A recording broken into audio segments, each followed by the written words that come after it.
శ్రీ మాత్రే నమః. శ్రీ లలితా సహస్రనామాలు 62వ శ్లోకం అర్థం ఇప్పుడు చెప్పుకుందాం. ఇది వరకు 61 శ్లోకాలు వాటి అర్థాన్ని చెప్పుకున్నాం కదా. ఇప్పుడు 62వ శ్లోకం అర్థం చెప్పుకుందాం. ధ్యాన ధ్యాతృధ్యేయ రూప ధర్మ వివర్జిత విశ్వరూప జాగరిణి స్వపంతి తైజసాత్మిక.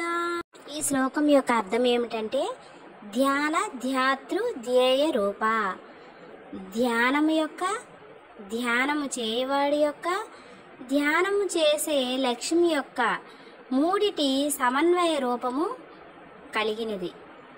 ధర్మ వివర్జిత అంటే విహిత కర్మలు అవిహిత కర్మలు అనేవి లేనిది. విశ్వరూప అంటే విశ్వం యొక్క రూపాన్ని కలిగినది, విశ్వమంతటా నిండినది అమ్మ. జాగరిణి అంటే జాగ్రత్త అవస్థలో కనిపించేది. స్వపంతి అంటే స్వప్నావస్థను సూచించినది అని అర్థము.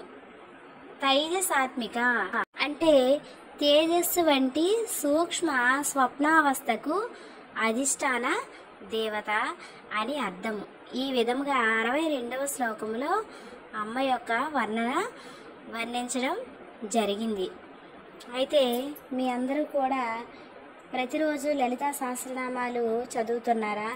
ఇప్పుడు మన దేశంలో చాలా క్లిష్టమైన పరిస్థితుల్లో మనం ఉన్నాం కాబట్టి అమ్మ సహస్రనామాలు మనం చదవటం వల్ల మన ఇంటిలోన ఎటువంటి దుష్ట కార్యక్రమాలు కానీ, దుష్ట శక్తులు కానీ, దుస్వప్నాలు కానీ, లేదంటే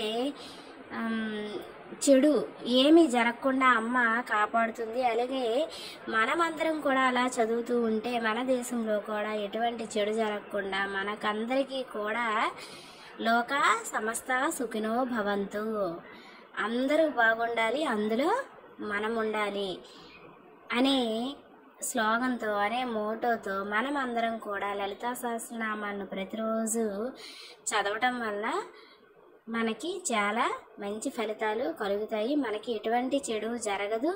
ఒక టైం పెట్టుకొని ప్రదోష కాలంలో చదివితే చాలా మంచి ఫలితాలు వస్తాయి. లేదు మేము ఉదయమే చదువుతామండి అంటే స్నానం అది చేసి చక్కగా దీపం అది పెడతాం కనుక ఉదయం చదువుకున్న మంచి ఫలితాలను మాత్రం మనం పొందుతాం.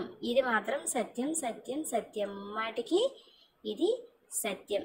అయితే ఈ వీడియో కనుక మీకు నచ్చినట్లయితే నా వీడియోని లైక్ చేయండి, మీ ఫ్రెండ్స్కి, ఫ్యామిలీ మెంబర్స్కి అందరికీ షేర్ చేయండి. అలాగే నా ఛానల్ని సబ్స్క్రైబ్ చేసుకోండి. Thank you friends.